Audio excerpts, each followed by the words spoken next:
lamang ang ginawa ko at sobra-sobra po ang biyaya na dumating o natanggap ko na hindi ko inaasahan. Hello mga guys, kumusta kayo? Panibagong araw, panibagong video na naman tayo. And sa araw na ito ay isa na namang video ang aking ituturo sa inyo na simpleng gabay o simpleng pamamaraan na makakatulong sa atin. At bago ang lahat, gusto ko lang mag-disclaimer sa mga taong hindi naniniwala at hindi gusto ang mga kagaya nitong video. Please skip this video and maghanap kayo ng videos na gustong-gusto nyo dahil ang video na ito ay para lamang ito sa mga taong naniniwala and gusto mag-try. Sa lahat po ng mga nagko-comment po dito sa aking video dito sa loob ng aking channel, mag-ingat sa lahat po ng mga nagre-reply sa inyo na dinadala kayo sa kanilang WhatsApp and Imo app upang makaiwas po tayo sa scam. So ayun po, ito lamang ang ginagawa ko upang hindi po ako mauubusan. Sobra-sobra ang biyaya na tanggap ko sa paggawa ko nito at ito naman ang aking ituturo sa inyo ngayon upang makatulong sa inyo kung ikaw ay isa sa nakaranas ngayon sa sobrang kagipitan sa panahon ngayon, sobrang krisis at napakahirap papasukin ang pera at sobrang napakahirap makapasok ng trabaho at hindi po tayo madali makakita o hindi po tayo madali na matanggap sa trabaho o di kaya'y ang hirap natin makaipon at sobrang baon na baon tayo sa pagkakautang. Kaya naman ituturo ko sa inyo ngayon kung paano ito gawin. So dito po ay kailangan mo lamang dito ng 3 pirasong dahon ng laurel.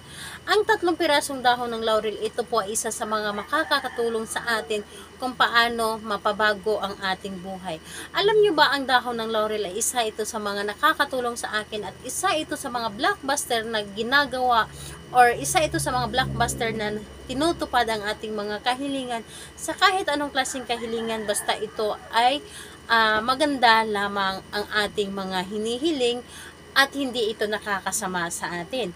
So, ang dahon ng laurel, isa ito sa mga hindi lang ito siya sangkap sa ating mga nilulutong ulam sa pagkain, kundi isa rin ito sa mga pampaswerte, isa rin ito makakatulong sa atin paano mabago ang ating pamumuhay. So, ayun po, dito po kapag ready na ang 3 dahon ng laurel, ang isunod po ninyong i-ready is ang inyong sarili. Kailangan na alam mo sa inyong sarili na gustong gusto mo itong gawin at naniniwala ka sa isang pampaswerte o naniniwala ka sa pampaswerte para mas maganda ang inyong paggawa. Ngayon kapag ready na ay pwede mo na itong simulan sa paggawa. Ang gagawin mo lamang dito sa unang dahon ng laurel, isulat mo dito ang lahat or isulat mo dito ang gusto mo. Halimbawa na lamang isulat mo dito ang amount ng pera na gustong gusto mong mahawakan. Isulat mo po dito ang amount ng pera at isulat mo din dito sa baba ang salamat. Yun po ang isulat po ninyo. Amount po ng pera, kahit gaano kalaki ang amount ng pera, isulat po ninyo. Mas malaki, mas maganda po. Dahil wala itong bayad, kaya naman magsulat po tayo dito. Halimbawa na lang 1 million or 3 million. Ano pa ang gusto ninyo? Isulat po ninyo. So, isulat po ninyo at sulatan po ninyo dito ng salamat sa baba. And sa pangalawang dahon ng laurel, kung ano man yung bagay na matagal nyo nang gusto na hanggang ngayon ay hindi po ninyo natutupad. Halimbawa ay gusto ninyo magkaroon ng bahay o di kay sasakyan, bagong gadgets, isulat po ninyo dito. Isulat po ninyo dito lahat-lahat ang gusto ninyo. Mas marami kung kaya po ninyo magsulat ng maliliit lamang, isulat po ninyo. Wala po itong problema. And sa pangatlong dahon ng laurel, halimbawa gusto ninyo na makatapos ng pag-aaral ang inyong mga anak, so isulat po ninyo kung ano man yung mga kahilingan ninyo, basta maganda ang intensyon ninyo, isulat po ninyo dito. So pagkatapos nun, hawakan ang 3 ito, hawakan ang 3 dahon ng laurel, humiling ng taimtim, humiling ng nagmula sa inyong puso, hilingin niyo dito lahat-lahat na ibigay ito sa inyo, ang lahat ng mga pangangailangan ninyo at hindi nyo inaasahan, hindi ninyo napapansin na marami na palang dumating sa inyo na hindi nyo napapansin.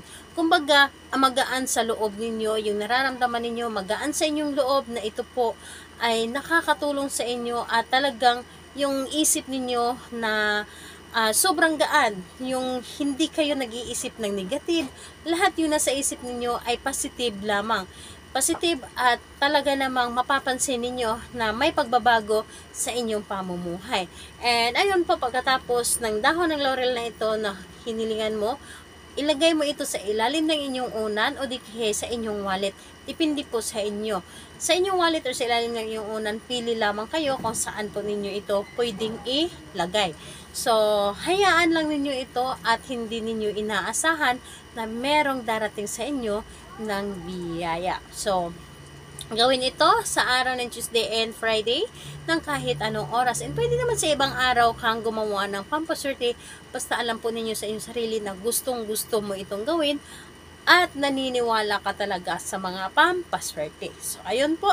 Sa lahat po ng mga gustong magpa-shoutout, mag-comment lamang sa baba para ma-shoutout ko kayo sa next video. And sa lahat po ng gustong magtanong or may mga katanungan, mag-comment lang din po sa baba para ma-replyan ko din po kayo kapag hindi po ako busy. Salamat po sa inyo. Bye-bye everyone. God bless us all.